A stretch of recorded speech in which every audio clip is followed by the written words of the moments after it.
Hey guys, welcome back to my YouTube channel, or if you're new, I'm Katie. I'm a registered dietitian and I'm here for another Tuesday talk to chat with you guys about a question I got, which was, are natural sweeteners good for us and are they safe?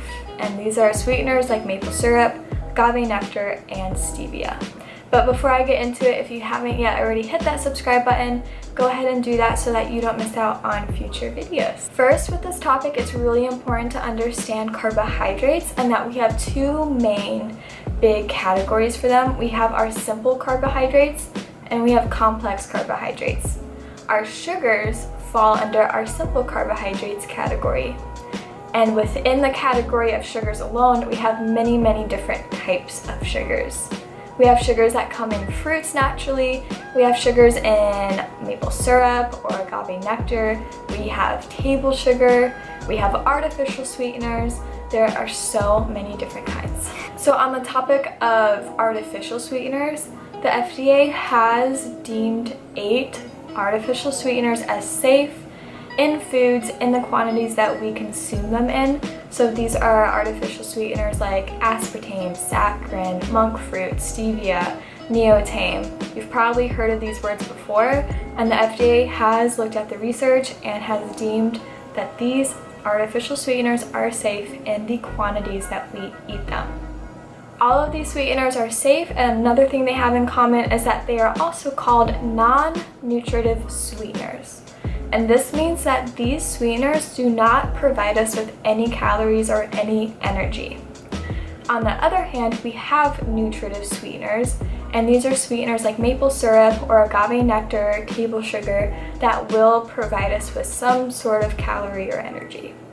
I want to make one big distinction within this category of nutritive sweeteners, and this distinction is fiber. So between table sugar and an apple, the main difference between the sugar is that the sugar in the apple also comes with fiber and minerals and vitamins and other phytonutrients that we eat with that plant.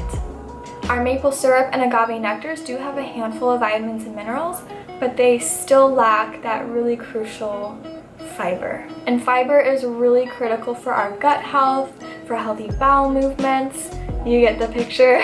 One main thing that you guys need to be aware of when purchasing syrups like maple or agave is to check the label and the ingredient list to make sure that you're actually buying that syrup, unlike Aunt Jemima's where it's mostly sugar and water. So the question of are natural sugars good or bad for you doesn't really have an answer. It honestly just depends.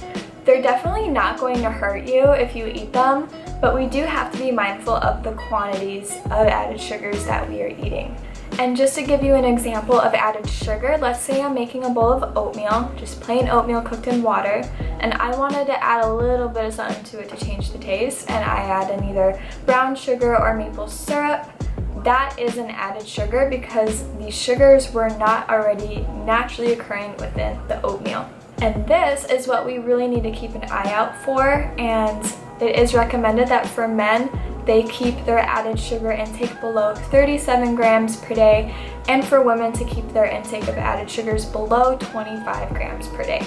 You can find information about added sugars on the new food label, which more and more companies are using more regularly now.